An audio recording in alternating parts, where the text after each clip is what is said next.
200 साल से इस हवेली में है रमैया बाई का खौफ। आती है घुंघरुओं की आवाज़। ये घटना है कि उत्तर प्रदेश के एटा के चमकरी गांव की इस हवेली से अचानक एक चीख गूंजती है। आवाज़ किसी लड़की की है जो कहती है, मुझे हवेली से मत निकालो, ये मेरा घर है, वरना मैं तुम सबको बर्बाद कर दूंगी। कई खौफनाक भूतियों हवेलियों के किस्से अब तक आपने सुने होंगे, मगर ऐसी कोई हवेली नहीं थी जहां कोई रहता हो। इसीलिए दास्तान कितनी सच है और कितनी झूठ, ये शक हमेशा बना रहता था। मगर आज जिस हवेली की कहानी हम आपको बता रहे हैं, वहां एक परिवार रहता है और साथ में रहती है रमैया, जिसे मरे 200 साल का वक्त गुजर चुका है। अगर वक्त के पन्नों का हिसाब लिया जाए तो दास्तान करीब 200 साल पुरानी है। उत्तर प्रदेश में एटा के पास एक हवेली है, वीरान नहीं बाकायदा आबाद है। इस परिवार के लोगों से मगर तबाह है एक रूह से। जी हाँ, इस हवेली में जिंदगी और मौत साथ साथ रहते हैं। अगर हादसों के मद्देनजर फैसला लिया जाए तो यहाँ मौत जिंदगी पर बहुत भारी पड़ी है। एक रमैया अब तक कई लोगों की जान ले चुकी है। वो रमैया एक तवायफ थी जिसका कभी जलवा हुआ करता था, मगर दो भाइयों ने उस पर अपना दावा ठोक दिया। नाच देखने के दौरान झगड़ा हुआ, फिर झगड़ा शुरू हुआ और फिर इस झगड़े में जो हुआ उसकी निशानी थी एक मौत। वो रमैया झगड़े में बेमौत मारी गई। ये किस्सा है 200 साल पहले का, लेकिन आज भी वो उसी हवेली में दिखती है। नाच गाने घुंघरुओं की आवाज़ के साथ हवेली में लोग रहते हैं, मगर खौफ के बीच कई असमय मौतें हो चुकी हैं। कहानी की शुरुआत होती है एक दिन से। उस दिन सूरज को आखिरी सलाम पेश कर रहा था। शाम घिर आई थी, तभी एटा के चमकरी गांव की इस हवेली से अचानक एक चीख गूंजती है। आवाज़ किसी लड़की की है, कहती है, मुझे हवेली से मत निकालो, ये मेरा घर है, वरना मैं तुम सबको बर्बाद कर दूंगी। कोई कुछ समझे इससे पहले एक और चीख गूंजती है, मगर इस बार चीख में मौत की तकलीफ भी घुली हुई है। पानी पानी करहाने की आवाज़ के साथ कोई लड़की पानी मांगती है। ये वाकया कहीं और होता तो शायद कोई ना कोई तो मदद के लिए आ भी जाता, मगर इस गांव में हर कोई डर से सहम सा जाता है, क्योंकि पिछले कई दशकों से ऐसी चीखें इस हवेली से निकलती रही हैं और लोग कांपते हुए सुबह का इंतजार कर रहे हैं। इस हवेली के मालिक सतेंद्र तोमर कहते हैं कि यहाँ पहले सब ठीक था, लेकिन धीरे धीरे ये दिक्कत बढ़ती ही गई। यहाँ घुंघरुओं की आवाज़ सुनाई देती थी, नाचने की आवाज़ें, इस तरह समस्याएं प्रकट होती रही। तांत्रिकों को बुलाया गया, कभी कभी आवाज़ें आती, आपको घर छोड़कर जाना पड़ेगा, ये मेरा घर है। इस तरह से हम लोगों को डर लगने लगा। हम लोग खौफ के साए में जीने लगे, लेकिन सवाल ये था कि आखिर कौन है ये लड़की और इसका इस घर में क्या रिश्ता है। क्यों दिन ढलते ही इस हवेली के पास से होकर गुजरने वाले रास्तों पर कब्रिस्तान सा सन्नाटा पसर जाता है और एक अजीब अनमनी से लड़की इस हवेली में भटकती दिखाई देती है। कभी झरोकों से झांकती तो कभी हवेली की छत से टकटकी लगाए दूर किसी मुसाफिर का इंतजार करती जिसने उसे गौर से देखा है। बताते हैं कि उसकी नज़रें बर्छी की तरह कलेजे को चीरती सी लगती हैं, मगर कभी इन्हीं नज़रों के दीवाने थे लोग। वो जहां खड़ी होती थी उसी के आसपास खड़े होकर लोग उसका दीदार करना चाहते थे। जिस घर में वो रहती थी उसकी खिड़की पर लोगों की नजरें टकटकी लगाए रहती हैं। इंतजार करते हैं थे लोग कि कब खिड़की खुले और उसका दीदार हो। ऐसा जलवा था रमैया का।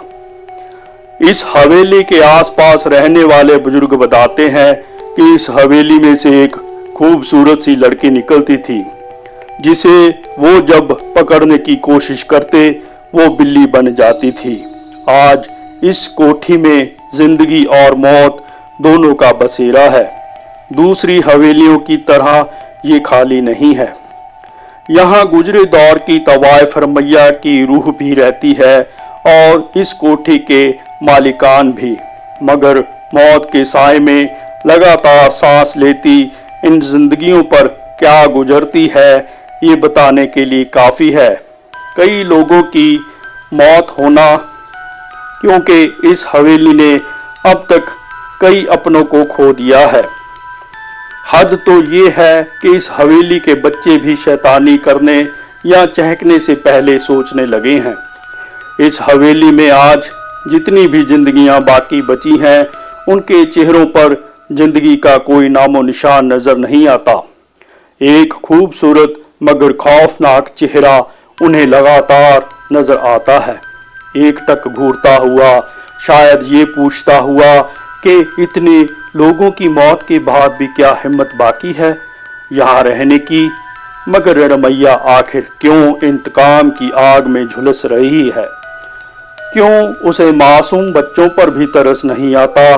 क्या हुआ था उसके साथ? आखिर कौन थी रमैया बाई? रमैया बाई, उसकी पायल जब छनकती थी तो लोग दीवाने हो जाया करते थे। हर हवेली का मालिक ये सपना पाला करता था कि एक दिन ये घुंघरू सिर्फ उनके लिए खनकेंगे। बात करीब 200 साल पुरानी है, जब रमैया इस हवेली में मुजरा किया करती थी। रमैया के दीवानों की फहरिस्त में इसी इलाके के 2 सगे भाइयों का नाम भी शुमार हुआ करता था, जो तकरीबन हर शाम उसी के पास गुजारा करते थे।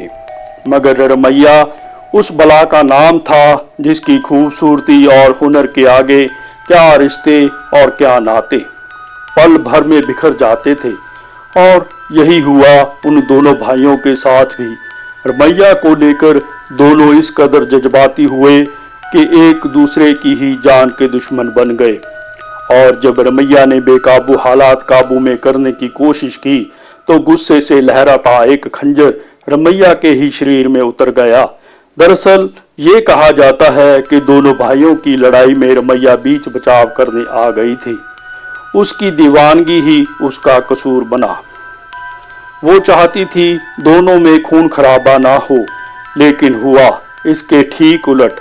खून तो हुआ, लेकिन उन 2 भाइयों में से किसी का नहीं, बल्कि रमैया का, जिसका कोई कसूर नहीं था।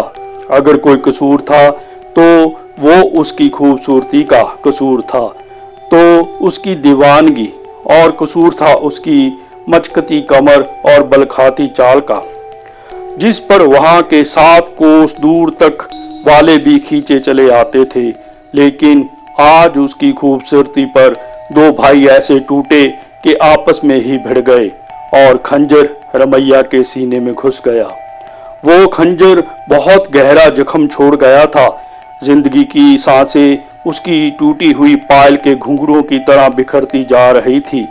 मौत दस्तक दे चुकी थी। और फिर रमैया के साथ ही नाच गाना मस्ती ठिठोली सब कुछ खत्म हो गया था उसकी मौत के साथ ही। और ये मौत इस हवेली पर बहुत भारी पड़ी।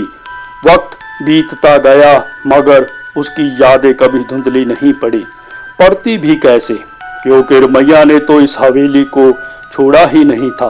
वो आज भी लोगों को नजर आती है, मगर गाती गुनगुनाती नहीं, बदहवास घूमती हुई, याद करती हुई उन सुनहरे दिनों की जब एक महफिल उठती नहीं कि दूसरी सजाने को बेताब लोग वहां पहुंच जाते। फर्क सिर्फ इतना है कि 200 साल पहले इस ड्योढ़ी से निकला हर कदम मस्ती से झूमता हुआ निकलता था, मगर आज यहाँ से लाशें निकलती हैं। आज भी यहाँ मरने वालों का दिखता है साया। इस बारे में हवेली के मालिक सतेंद्र तोमर बताते हैं कि मेरी माँ को एक दिन साया दिखाई दिया था, इसके बाद उसकी मौत हो गई और इस तरह रमैया का प्रकोप हमारी हवेली पर हमेशा खौफनाक साए की तरह पड़ता गया है। एक एक कर मेरे 3 बच्चे, फिर मेरी पत्नी की भी जान जा चुकी है। हालांकि अब इस हवेली को बचाने की जिम्मेदारी सतेंद्र पर ही है, पर वो एक पढ़े लिखे इंसान हैं और इससे पहले वो भूत प्रेत जैसी बातों को मानते भी नहीं थे।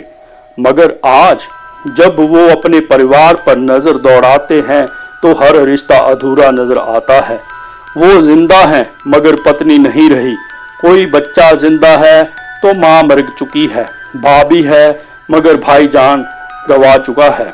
कहते हैं कि तोमर परिवार से पहले इस हवेली में गुप्ता परिवार रहा करता था।